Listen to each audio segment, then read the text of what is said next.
So yesterday we got the decision from the CMA for what they were going to do with the Xbox Activision Blizzard acquisition. And as we know, they decided to block this deal. And as soon as that announcement came out, Microsoft said that they were appealing the deal. And right now it's in that appeals process. And from what we understand from the video I made earlier, that they have a couple of options here. Go through the appeals process and try to get it overturned that way, or potentially just not put Activision Blizzard stuff on Xbox Game Pass in the UK, and the CMA may go ahead and approve it if that's what they do. The other thing they have to do is make sure that they guarantee that the Xbox Game Pass price will not be raised, something apparently that they failed to do in these talks leading up to the CMA's decision, which makes you ask, are they planning on raising the prices at some point? I think as a gamer, as a consumer, I hope they don't. I mean, obviously, I don't want to pay any more money. I don't think anybody out there who's just a gamer wants to pay more money. The value currently on Game Pass is absolutely incredible. And it's almost at times feeling like it's a steal because we're getting such great stuff for the price that's being paid. But when you look at subscription services overall, look at things like Netflix and stuff, they always raise their prices at some point, especially as the value increases and they're starting to put more products into the subscription service itself.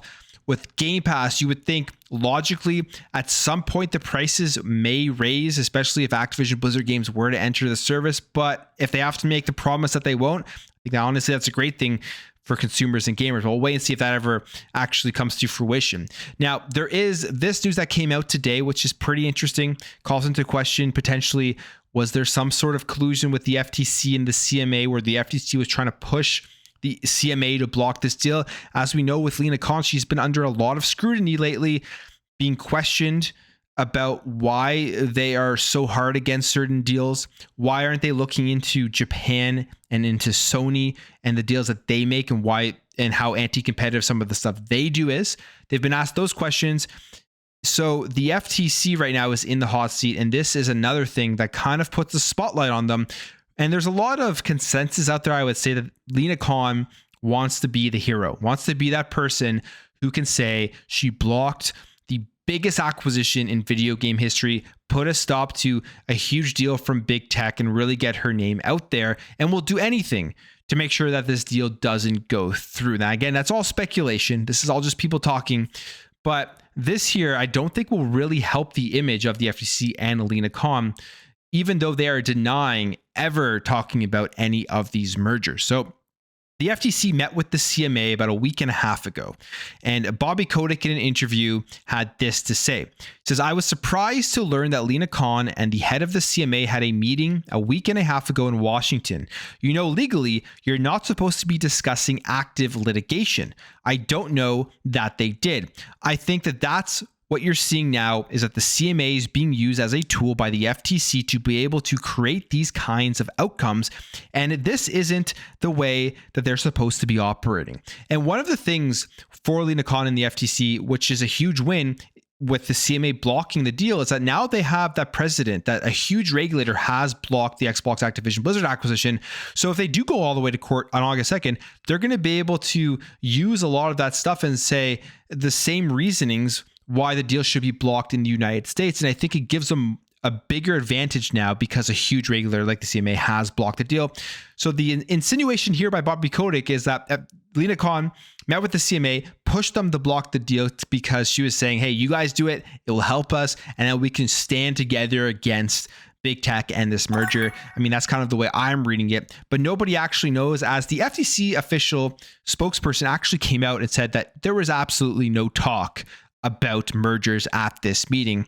And they say here that the FTC absolutely did not collude with the CMA or any other international regulator on any proposed merger review. When a deal appears blatantly anti-competitive, then independent antitrust regulators can simply make their own judgment. So they're just saying the CMA looked at Activision Blizzard, saw that this merger was anti-competitive, and made their own judgment. We know the reason they blocked it was off of cloud gaming.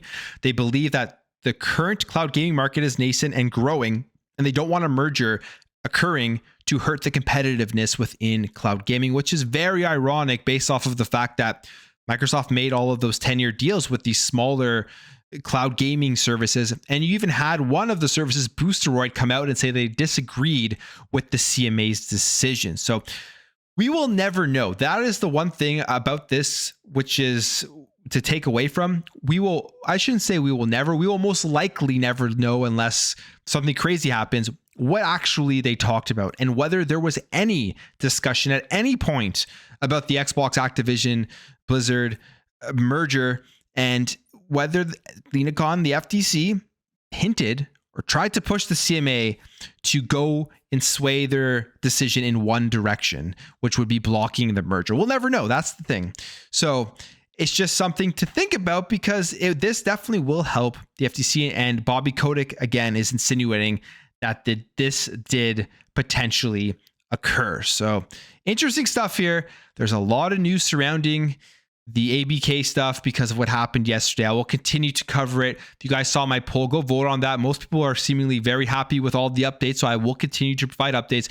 And with ABK being so big right now, there just isn't that much other news from Xbox, but I will definitely try to keep you guys updated on not just ABK, but everything going on within Xbox and as much other stuff in the gaming industry. But I'll leave the video there, guys. If you enjoyed this video, hit that thumbs up. If you're new, hit that subscribe, and I'll catch you guys in the next video.